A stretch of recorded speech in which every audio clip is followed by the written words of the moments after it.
Hello and welcome to a new Google Sheets video in Practical Sheets. Today we are going to create a currency tracker in Google Sheets using the Google Finance function. So there are a lot of things we could do with Google Finance regarding currency. Today we're going to do a first step in creating a easy currency tracker where we can very easily look at the exchange rate of any pair of currencies. So you don't even need to know the codes. You just select the currencies from a drop-down and then it does the conversion for you. So this is just the first step. Then we could do some historical graphs and some much more complex conversion systems. But I think you'll like this and it will help you realize the potential of this function if you do some imports, if you do some investments in other currencies, if you buy something from other countries that are not yours. So I think you love it. But before we begin, I always invite you to support me by subscribing to the channel, or even further, going to the Patreon page where you can find the templates of these and more than 70 videos I have in the channel. So thank you so much and let's begin. We are going to look at 3 or 4 different utilities or uses of the Google Finance function related all to currency. So Google Finance is a very powerful function, a very flexible function that lets us see stocks, history, portfolio investments, and among the hidden things they have is the currency possibilities. So it's an easy way to track currencies. So if you are into Forex trading, if you just import or export, or if you just have some investment in dollars or in another currency, then you want to know how much has it fluctuated since you bought, or if you want maybe to buy some currency as a different investment opportunity, then here you could do a nice tracker of how the currencies are moving. So let's start with the most simple one, and then we can do maybe 3 or 4 different systems in our video. So the first thing we could do is very simple, is just to see the current. This is what I do on a day-to-day basis. Maybe I'm going to travel, or maybe I'm interested in buying some currency or doing a purchase in another country. So the most common use of this formula is to know at the current time what is approximately the conversion from one currency to the other. Okay, so this we could do it pretty easily. We're going to use the Google Finance function. Let's do some zoom here. Actually, let's set this up better. Okay, so that you can see much better. I'm going to do further zoom. Okay, so here let's say I want to see dollar to euro. Okay, so remember in currency you have pairs of currencies: the currency you want to buy or to sell, and the currency that you're going to pay. Let's look at it this way. If you have USD euro, this means how many euros are worth, or do I need to buy 1 USD? Okay, USD is the origin, the one I'm going to buy, so I need to know how many euros I need to buy 1 USD. Okay, and if I have, for example, COP, that is Colombian peso, to CAD, that is Canadian dollar, how many Canadian dollars do I need to buy 1 peso? Sometimes it will be decimals, because in the case of, for example, COP-CAD, the CAD is a much more stronger currency. So this means that I'm going to need less than 1, maybe 0.003. Yes? Or if I did USD COP, then here it will be like 4,000 pesos, because I need 4,000 pesos to buy 1 USD. Okay? So this is the pairs we need. So in order to do any currency conversion, the first thing I need is to know the codes. What is the USD code, the euro code, the code, for example, if you want to buy Argentinian pesos or whatever, or British pounds. So you need to know the codes. So later we are going to bring all the codes, so you don't need to know them by heart. If you do this and have done this, then you know them.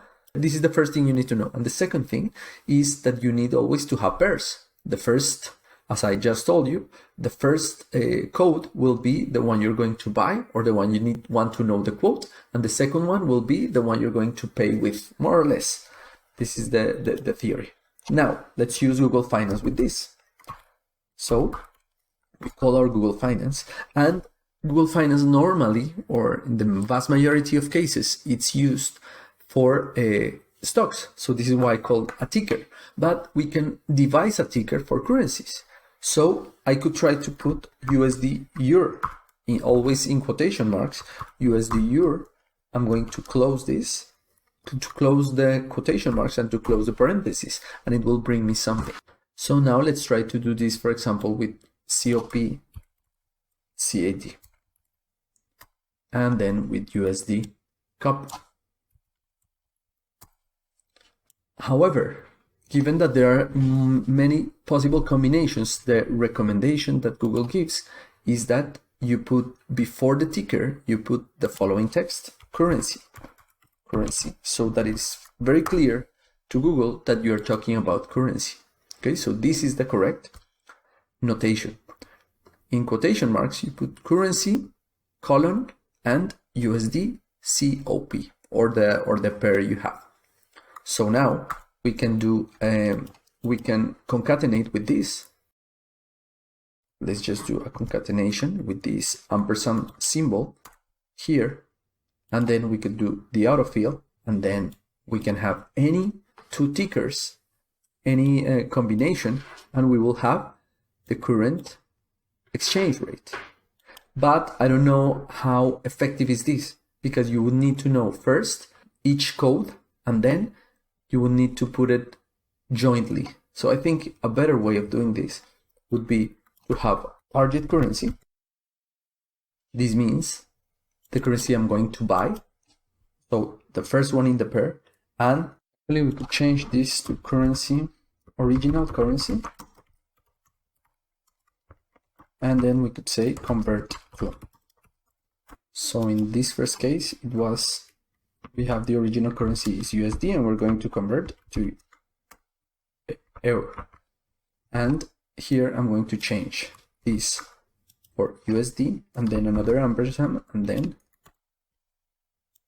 euro. Okay, so original currency and currency for conversion. So you know that if you want to convert dollars to euros, then you need to multiply by 0.9. That's it.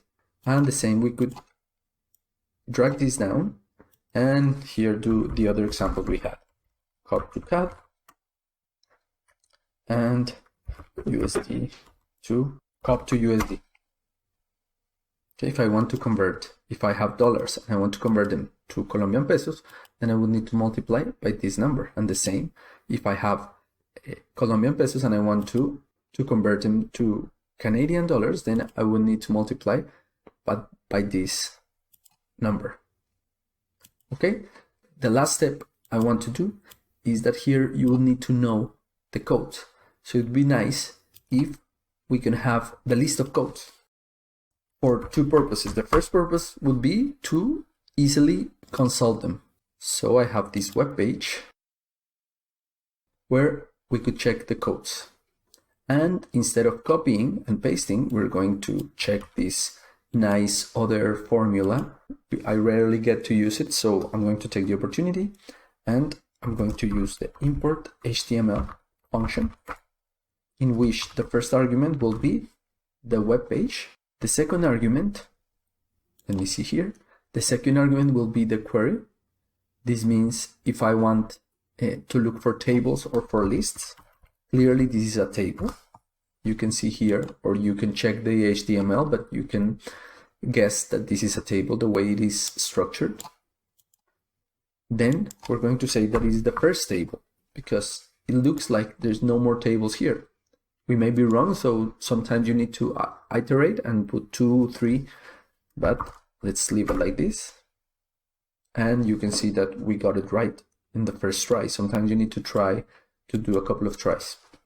So given that the codes are not going to change, they're static unless we have new countries, So we could leave it as it is here so that it updates, or we could just copy and paste it as values. I'm going to leave it here just because if you're subscribing to the Patreon, then you have access to this formula if you want. Now I have the country and I have the currency, because it's nice to have the three things, because sometimes you don't know which is the currency of Afghanistan, for example.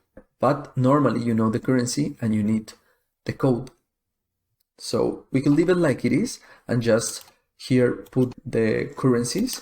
We could actually go even further and do a drop down, but I have a better idea. Instead of having the code, we could go with the currency, because sometimes you know that you need to buy euros, but you don't know the exact code. So instead of this code, I'm going to put, for example, euro as it is written here, euro, or US dollars. Here it says US dollar as it is here.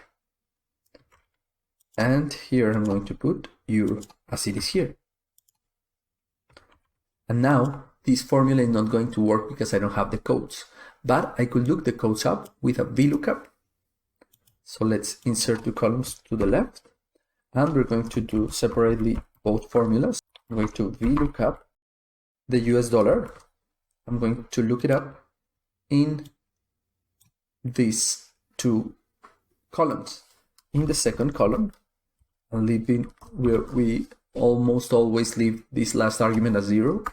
So now I know this is USD, and I'm going to fix this up with F4 and just move it here. So now I have USD and euro, and I'm not going to do this A2 and B2, but I'm going to do C2 and D2, and it should work. I could hide this and put this directly in my formula, but I think in this case it's good to have the ticker or the code. Let's say origin code, and let's say conversion code, so that you are familiar with what are you doing, so that this is USD and this is euro. So just going to put this a bit smaller, and I'm going to adjust it here. You can drag this down. It should work, but actually it doesn't work. Let's see why. Because here I have the tickers and I should have the currency. So the last missing piece is here. I'm going to put a drop down. Right click here, I go to drop down, and I'm going to change this from drop down to drop down from a range, and I'm going to select the range here in codes, starting in B2 and going up to B, so that if I have new currencies, I could select them in the future. I'm going to set done, and let's go here. And I could, in my rule, in my validation rule, apply this to all my column A. And now that we're here, we can apply it also to the column B. So let's click done. And now we have it. And one other thing we could do is to highlight the most used currencies. It's probable that we're going to use a lot the euro, so we could put a nice color to the euro and the US dollar also. So let's another color to this, so that is easy to find them when we do our conversion. Okay, so here it won't be COP but Colombian peso. We can look it up. Colombian peso, I have it here, and CAD will be Canadian dollar, so I have it here, and here it will be US dollar again, and here it will be Colombian peso again. Colombian peso. So it looks nice. I'm going to close this up. I'm going to align this at the middle vertically, and maybe even make the letter smaller, 6. Okay, and this will be the rate, exchange rate. Now I have to drag this down for it to work, but I want it to work for all of my rows, even when I put new currencies. If I drag this down, I will have an error, so I could wrap this in an error function here. we'll say if, with the if error function, that it says that if this is an error, then just don't put anything. That's it. Then we can drag this down. Actually, we're going to drag it to the last row. Control Shift down 1 and 2 times, then Control D to duplicate it. And let's try it out. Let's do Argentinian peso with US dollar. Now I forgot to, I dragged this formula down, the exchange rate formula, but I didn't drag the code formula. So I need to also do it. Let's drag it down some lines, and we also find the same mistake. So we also need to do an if error function, wrap it in an if error function, that if we have an error in the VLOOKUP, then don't put anything. And the same here. And now we could drag this down, select the two cells, Control Shift down 1 and 2 times, Control D to duplicate. And let's try another one. So Australian dollar to Indian rupee. Okay, so now we have it. I don't like this. Maybe we could a nice format for this. So let's select all of this and let's just reduce the decimal places, maybe to 2. And that's it. One final step to make this really useful is to put how many were you planning to buy. So quantity or amount to convert. Remember that it will be the first one. So let's say I have $1,000. And then we'll say here converted amount, let's say. And we would just multiply this by this. And that's it.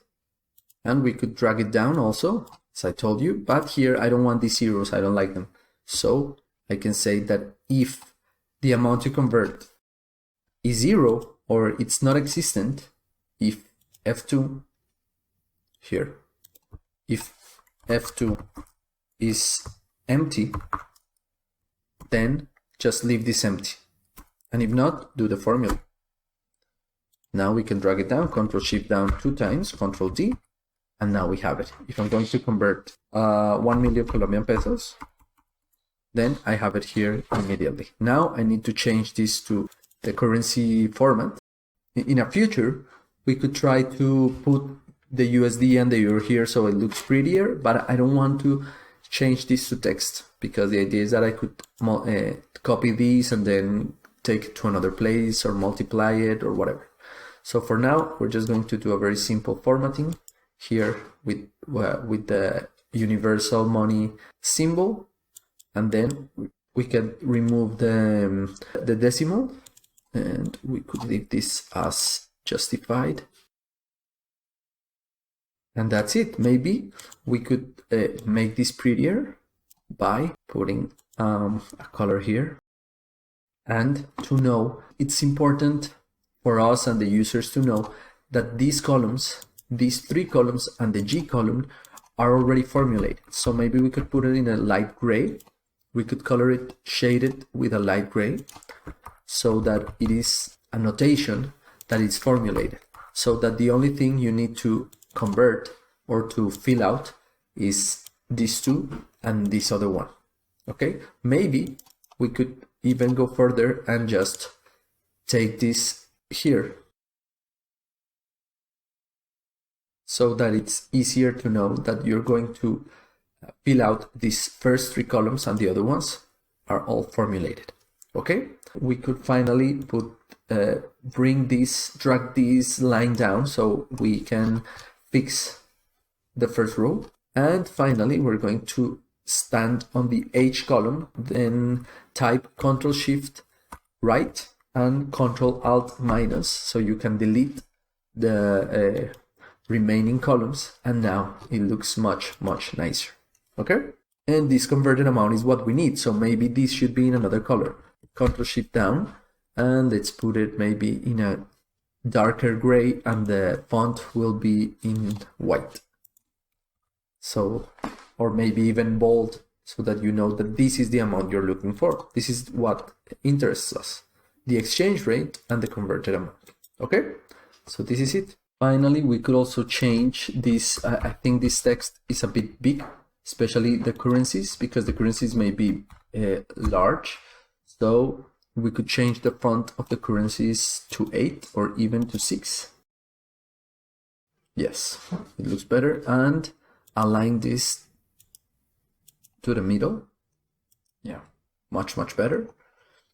And maybe we could even also the codes, we could put it in a smaller font, 8, and I think that's it. I think this could work. I think for now this is a good place to start, and given your comments we could elaborate and do some much more complex things in the future. I hope you like it, and if you like it, you can support me subscribing to the channel, or even further going to the Patreon page, where you can find the template of this and the more than 70 videos I have in the channel.